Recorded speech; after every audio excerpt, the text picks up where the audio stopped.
பனைமரம் ஏன் முக்கியம்னு சொல்றேன் தெரியுமா?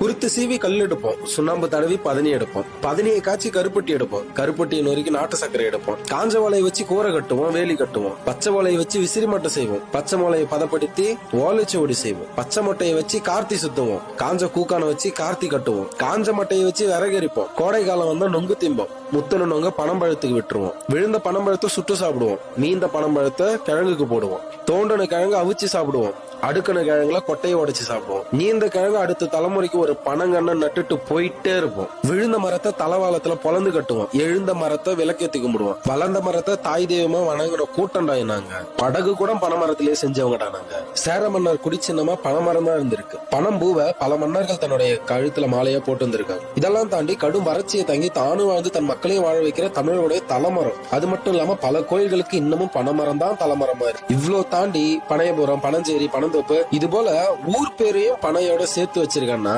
தமிழனுக்கும் பனைக்கும் எவ்வளவு பிரிக்க முடியாத ஒரு உறவுன்ட்டு தெளிவா புரியுது. இப்படி தமிழோட நாகரிகம், பண்பாடு, இலக்கியம், வரலாறு இது எல்லாத்தையும் தாங்கி நிக்கிற இந்த ஓலைச்சுவடையோடைய பெற்றோர்களான பனைமரங்கள் தான் தமிழர்களுடைய மூலாதார வாழ்வாதாரமா இருந்திருக்கு. இன்னைக்கு இது எல்லாத்தையும் விட்டுட்டு அப்படி நகர்ந்து என்னத்த பண்ண போறோம்? சங்க இலக்கியங்கள்ல பல இடங்கள்ல பனைமரத்தினை பத்தின குறிப்பு இருக்கு.